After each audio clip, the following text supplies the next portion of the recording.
Paracha de cette semaine, Parashat Chukat. La paracha nous parle que Hachem il parle à Moshe et à Aaron Behor Hahar.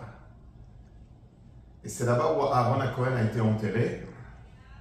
Alors Rashi, il dit Hor Hahar, c'est Har al-Gaber, une montagne sur une autre montagne. La question qui se pose, comment on peut mettre une montagne sur une autre montagne comment on peut mettre une montagne sur un pointu d'une autre montagne? Alors Rashi continue, il les explique que Tapuach Katan al-Gabe Tapuach Gadol, que c'est comme une petite pomme que tu mets sur une grande pomme.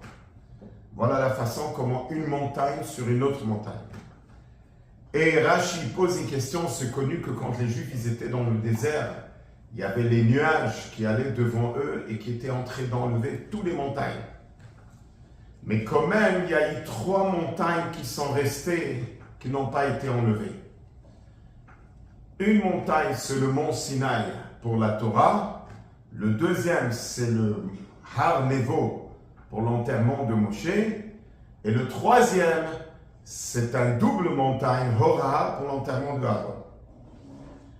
Alors, le rabbi a l'habitude d'aller plus profond dans Rashi. Il dit, le grand message que Rashi veut nous dire, qu'une personne, il doit avoir toujours la modestie.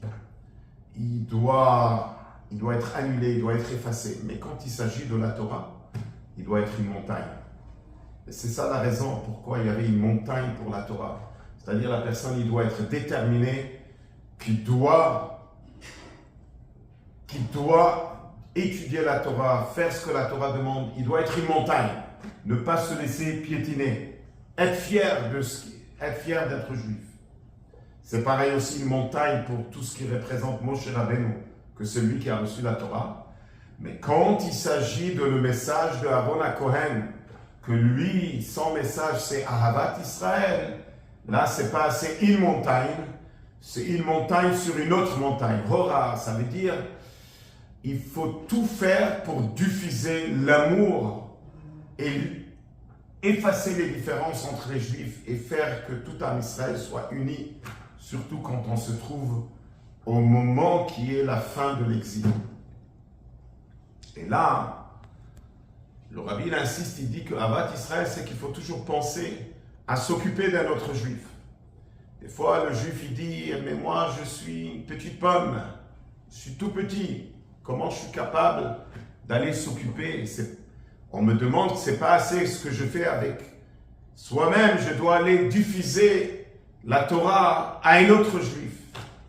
La réponse, elle est oui, tu es une petite pomme, mais tu te trouves sur une grande pomme. Tu n'es pas seul. Tu as le rabbi qui te donne des forces. Et comme Am Israël, il se penche toujours sur les patriarches Abraham, Yitzhak et Yaakov. Alors un juif, il doit savoir que quand il va diffuser la Torah et s'occuper d'un autre juif, il n'est pas seul. Tu as toute la force de le faire.